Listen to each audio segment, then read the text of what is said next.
I'm very pragmatic about what does it take to make life work.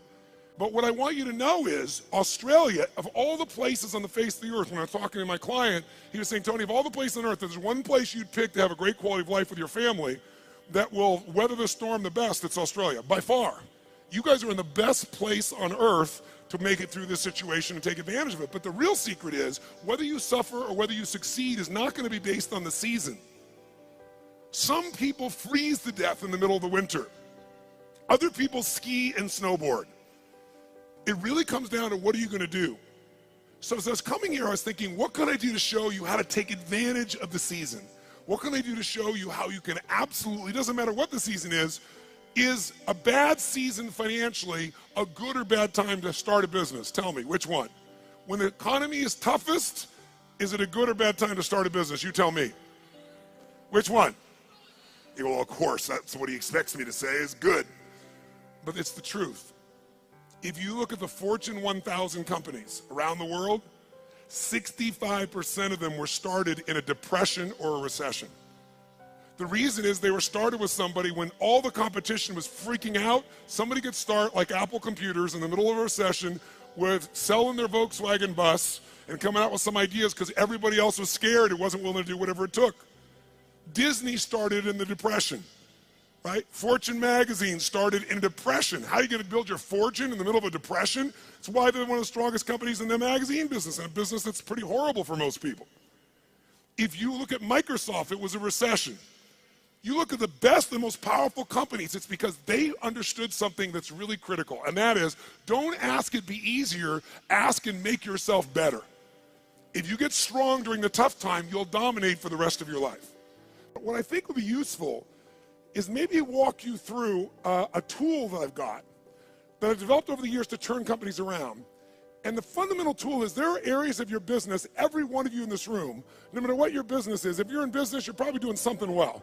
How many got some area of your business you're proud of, whether it be marketing or sales or the product or the service? How many got an area you're proud of? Say I. How many got an area you're less than proud of? Say I.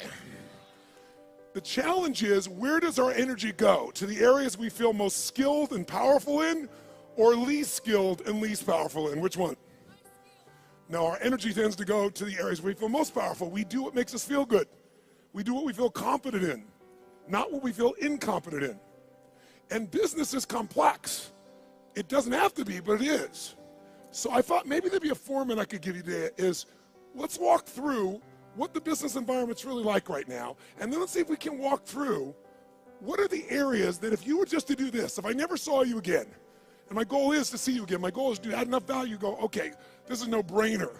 I'm gonna take 4 days when Tony comes back, I'm gonna go in this experience and be immersed and grow my business 30 to 100%. But if I don't, here's what I want you to do, or if you don't. I'm gonna cover 7 areas that are what I call the 7 forces of your business. Each force has a forceful impact on your level of success or failure, profitability, etc. There's some areas I bet you're doing good in. Some areas you could do better in. Some areas you're very weak in. The problem is, a chain is only as strong as its weakest what?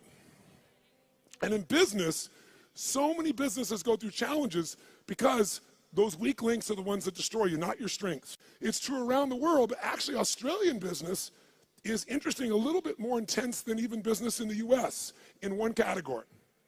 What percentage of Australian businesses are still alive 5 years after they start? Who knows? What percentage of Australian businesses are still alive 5 years after they start? I'll give you a clue. 90% of all Australian businesses are gone in the first 5 years. If you and I are going to really make this thing work, it's that we got to look and say, okay, why do businesses, why do they fail? Why do so many businesses fail? Why is it? I mean, good-intentioned people, smart people, strong people, and yet they still fail. And many of them had good products, good services. They had great advantages when they start. They may have been successful for 3 or 4 or 5 years or even 10 years, and now they're gone.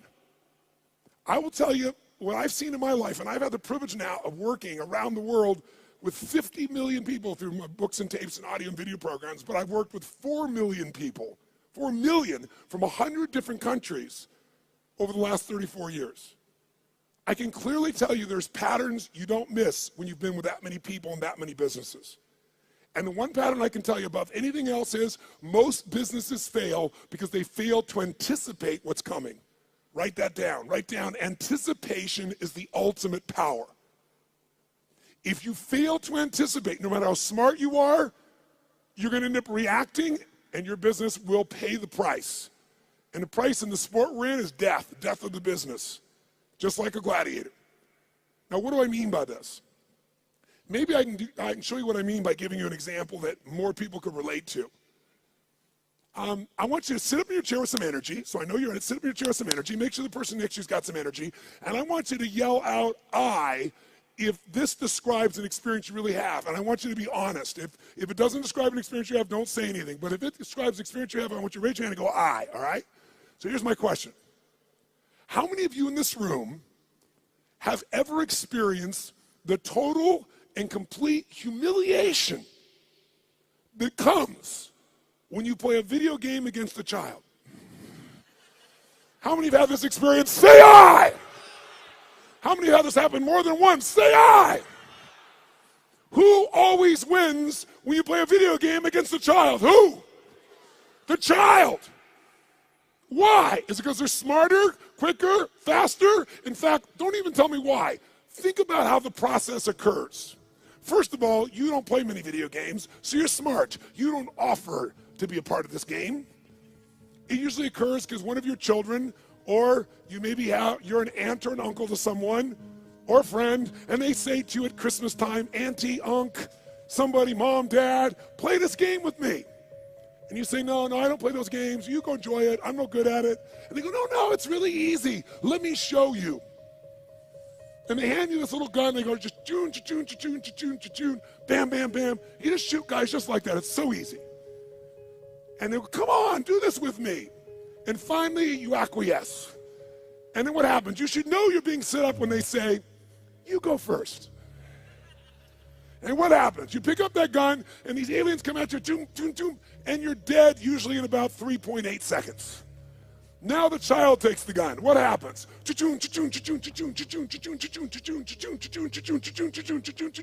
And about 45 minutes later, you get your second turn. Who knows what I'm talking about here? Say I. Now you're pissed, right? You're like getting competitive. I'm not getting shot in 3 seconds. So now you're really focused, and you get shot in the back, and you're dead in 2 seconds. The kids, 45 minutes later, you get your third one. The kid scores 480 million points, you get 3. Who's had this experience? Say I. Why does the child always win? Is it because they're younger, faster, smarter, more flexible? Their minds are wired this way. No, listen to me. The child always wins because they played this game before. And because they played the game before, listen to me, key words, they know the road ahead. And if you know the road ahead, you have the ultimate advantage over everyone around you. You must know the road ahead. Why? Because when you know the road ahead, you can anticipate. Write it down again. Anticipation is the ultimate advantage in business and in life.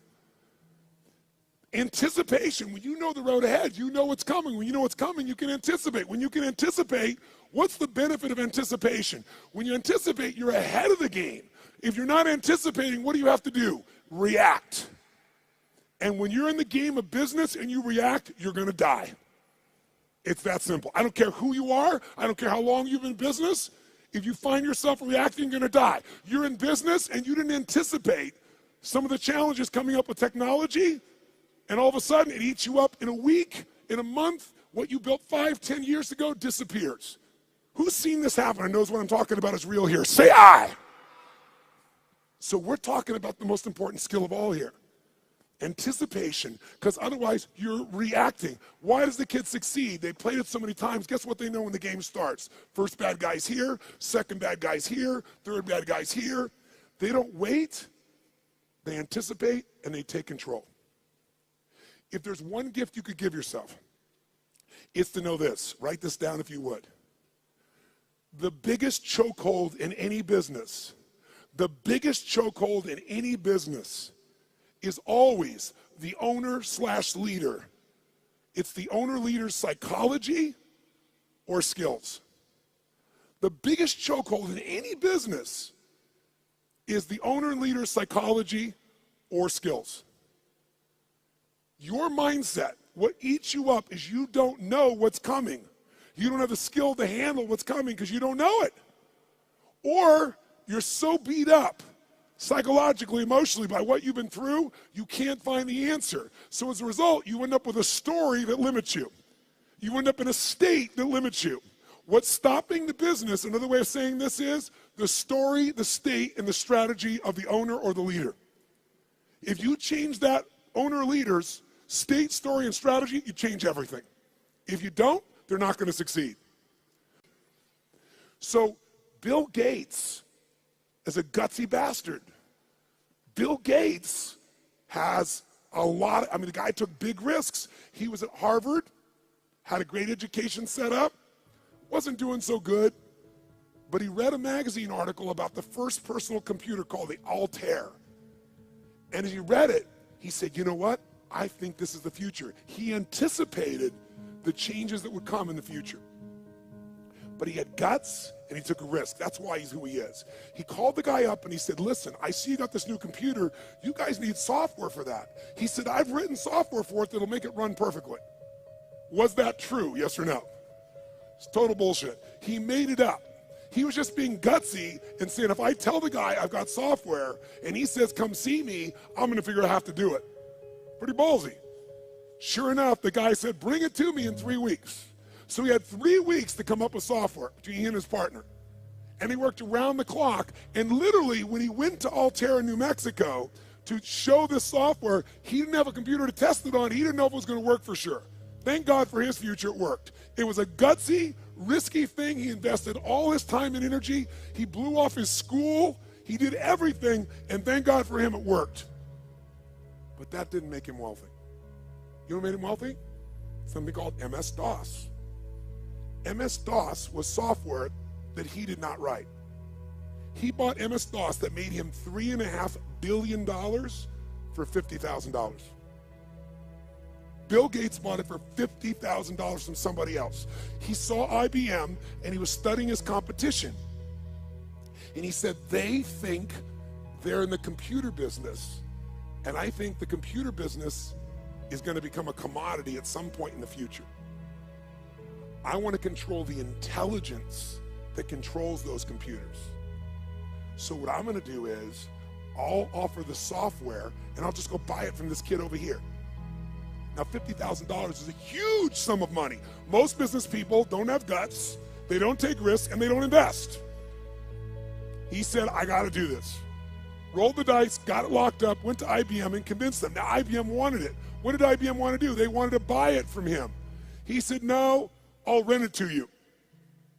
They said, no, no, no. He said, look, you're not in the software business anyway. You're in the computer business. You don't want software. Software changes. You don't know that area. Let me do this for you. The biggest strategic, remember I said your life is controlled by your what? Decisions. That decision made him wealthy. That decision for IBM made them a has-been in a short number of years. You have to anticipate the shifts. Am I making sense with you here? Yes or no? So, what's the solution? The solution, listen to me, is constant and never-ending improvement on the areas that control the success or failure of your business. Constant, never-ending improvement. It doesn't have to be huge, but it has to be constant. Incremental improvements in the areas that matter on a regular basis, and you will dominate as long as you also anticipate. So let me give you 7 real fast because I'm on tight on time. Let me give you the first of the 7. Let me show you how it works. I'm going to start with the end in mind. If you're going to be successful in business, the end outcome, what makes somebody successful in business is not that they make a sale. If all you do is make a sale, you made a little money. To have a business, it has to be sustained. To be sustained, you have to build clients, or at a minimum, what I would call raving fan clients, raving fan customers. Now, why is the target of all business a raving fan customer? Well, first of all, what makes a human being wealthy in financial terms? What will make you wealthy is only one way to get wealthy and stay wealthy. Add more value to other people's lives than anyone else can possibly do. If you add more value than anybody else, you will have people be a raving fan of your product, service, or company. And raving fans are the best marketing in the world, because today, nobody pays attention to advertising unless it's shocking. And even then, it doesn't necessarily sell the product. What sells products today is people telling people this is the best shit you can get. How many agree with me on this right now? Say aye. And you can't buy that word of mouth. You can only deliver it by delivering such an incredibly valuable experience or product or service that people tell everybody about it. The first key to getting to that target, if we're gonna grab hold of our energy and we're gonna race towards this target, is you have to do step number one. Step one in a business is you gotta know where you really are. You gotta know where you really are, and you gotta build what I call a business map. Now, what do I mean by a business map? Well, think of it this way. How many of you in this room have a 5-year business plan right now for your company? 5-year business plan, raise your hand. Now, a group of 9,000 people, I'm seeing maybe a dozen hands. The reason you're seeing a dozen hands is because even if you have to do a 5-year plan, it's bullshit. And I'm not being disrespectful. It's bullshit. Why is it bullshit? Everyone tell me. Why is a 5-year business plan in the world we live in today total bullshit? Why? Because the world is changing so fast, you have no clue what's going to be here in 5 years. You're kidding yourself. So what do you throw up your hands and just hope it works out well? That's a disaster too. What you need is a business map. A business map means you understand the territory. You understand what's happening, where it's happening, so as you're moving along, you can adjust with that map to get where you want to go as the environment changes. The way you frame what business you're in to yourself is the single biggest limit in your business, and I promise you it's limiting who you do business with as well. You know, if you ask Peter Drucker, one of the greatest business geniuses of all time, he used to say, there's really only one question, maybe two in business. His question is, what business are you in, and how's business? You must control the meaning within yourself, within your team, and then the way you market it. But you can't do that until you're crystal clear what business you're in. And every 7 weeks, you should be digging in deeper to what business you're in, or you'll ask a third question. What business do you need to be in? Because let me tell you something.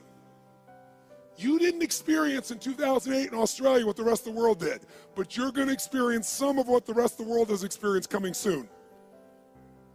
You're going to experience it in your real estate market, you're going to experience it in your shares market, and you're going to experience some unemployment on a much larger scale than what you guys are uncomfortable with right now. It's coming. I'm not here to be Mr. Positive, and I'm not being negative. I'm saying it's coming, so you want to take advantage of winter, not let it freeze you to death. And you can, because when everybody else is scared and hesitating, if you're doing the things I'm showing you, you will take their market share and you will dominate. Even if you're a little guy, you can become a big guy in this time. Because the time in which things change is tough times. That's when little guys become big guys.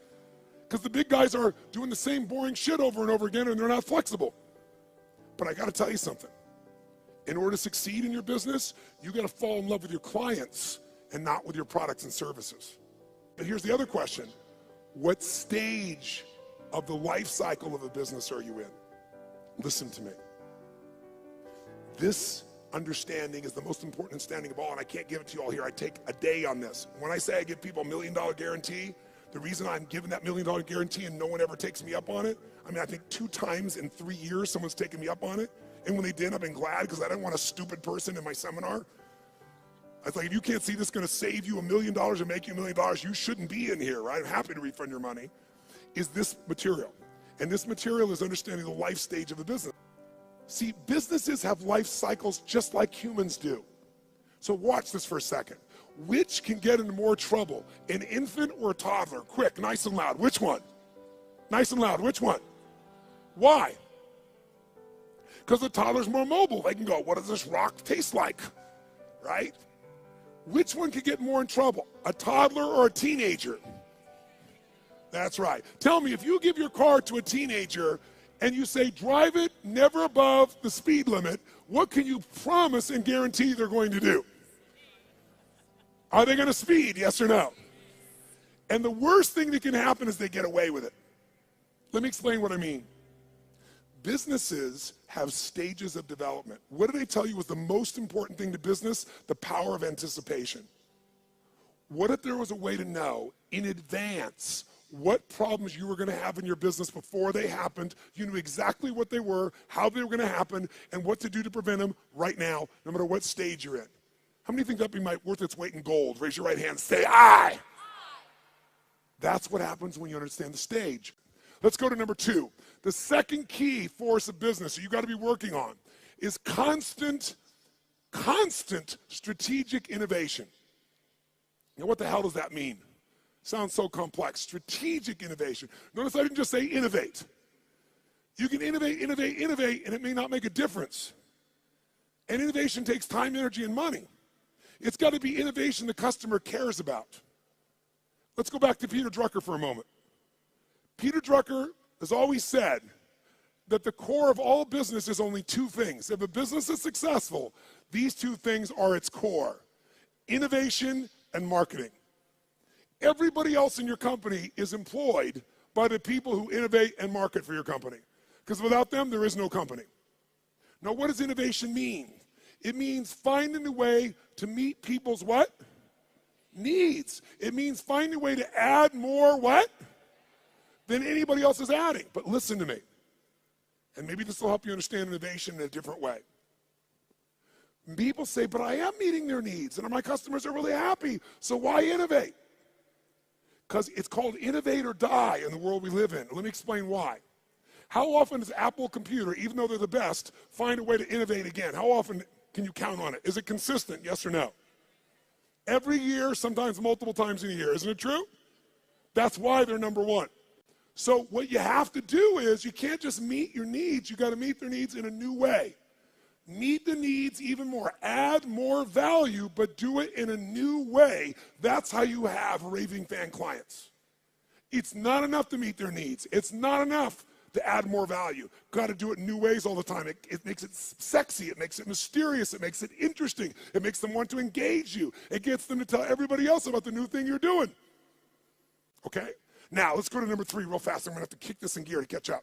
So number 3 is, if you, what was it that we said Drucker said? All business is 2 things, innovation and what? Come on, guys, innovation and marketing. Answer this question for me. Does the best product or service always win? Yes or no?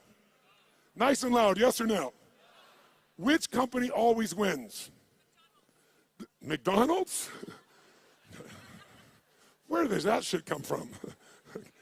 No, the best marketed product or service. For better or worse, and let's use McDonald's, okay, ma'am? That's a good example. Tell me something. Perfect example. Does McDonald's make the best tasting hamburger in the world? Notice we got a universal 9,000 person response. No. Is it the tastiest? Is it the best quality? Yes or no? But it is the best what? Marketed, as you would say, marketed in the world. I call it marketed. The point of the matter is, this company understands marketing, and even though they have a shit product, they got billions and billions and billions of people to eat that shit. Now, here's the problem with marketing today, and it's a significant problem. I want you to think about this.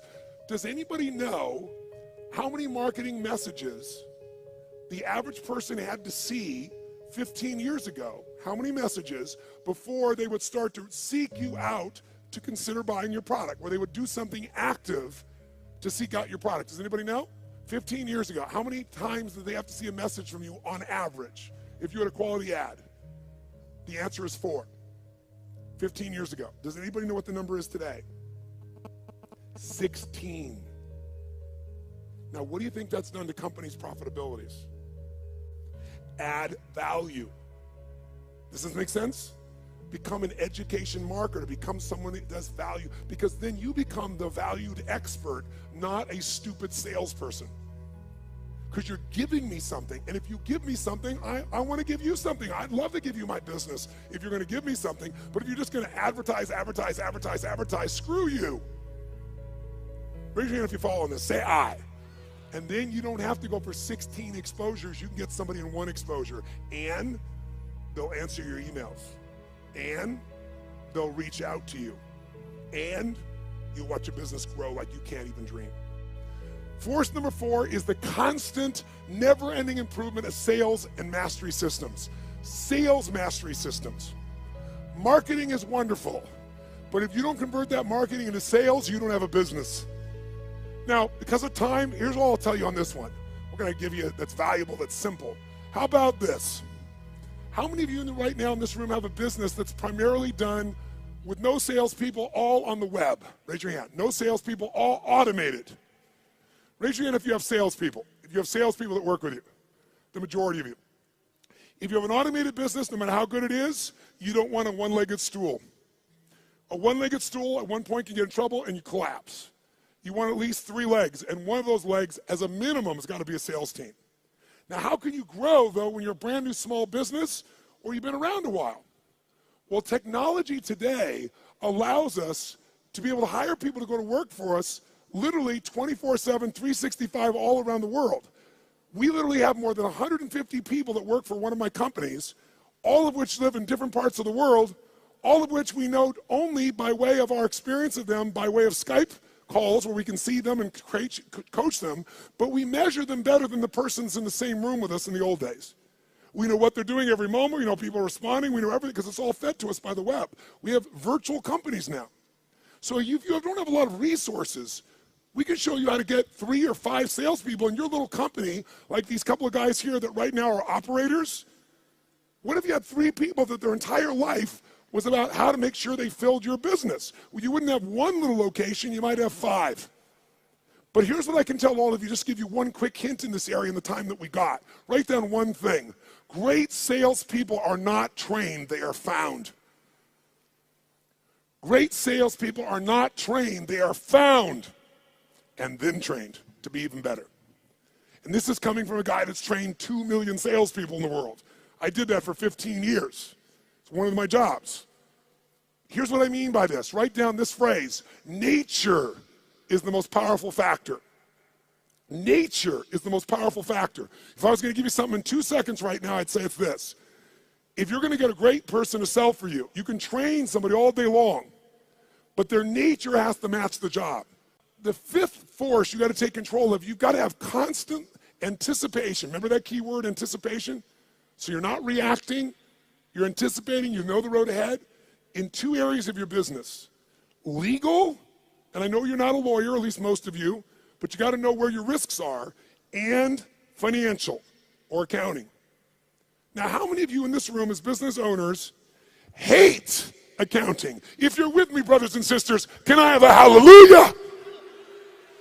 However, unfortunately, even though you hate it, how many of you in this room have ever been bitten in the bum, so to speak, because you thought the numbers were one thing or they meant something or your cash was one level and it was another?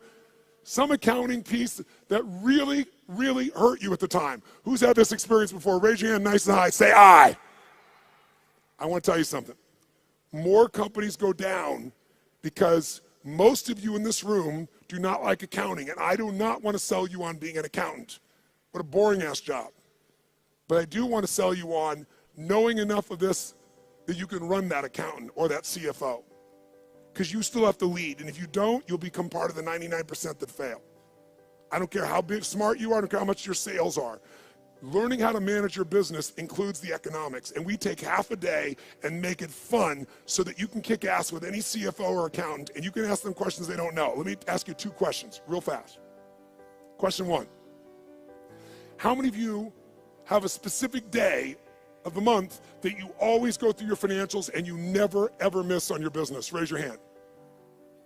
Keep your hand up and look around the room. It's not even 3% of the room that does this. That's why 99% go out of business.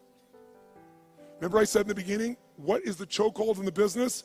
It's the psychology and the skills of the entrepreneur. If you don't develop the skill of knowing how to manage the finances, I don't mean write it down and do the accounting. I mean know how to read that and use that information as intelligence to guide yourself. You're going to be in trouble. In business, nobody gets a special license. You can go out there and know nothing about numbers except what you think you know, and that's why you go out of business. This is a skill. If you don't get it from me, you better go get it now. But I can give it to you in a fun way in half a day of the 4 days, where you'll be able to read financials and find stuff your accountant's not finding. And then what you want to find is the intelligence that allows you to know how to run your business more effectively. I'll give you a little clue. Who here knows the 3 documents you've got to see every single month to run your business? Raise your hand if you know the 3 and can name them.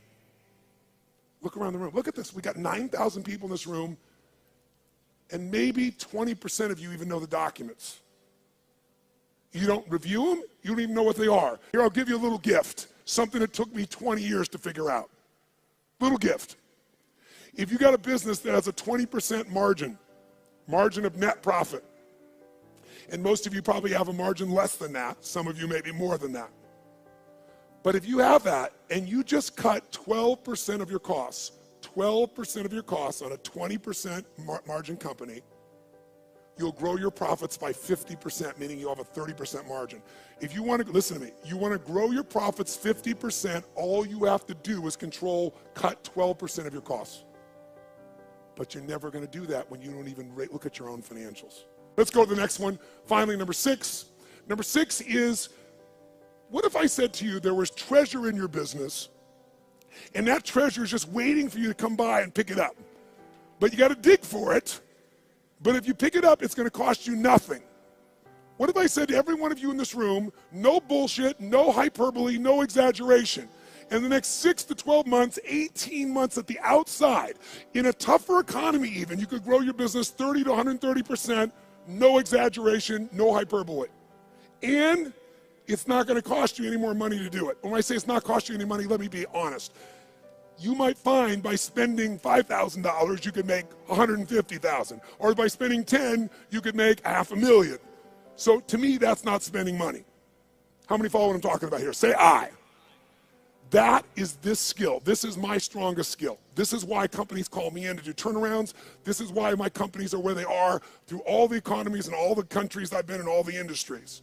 You have to learn the skill of optimization and maximization. That's this point.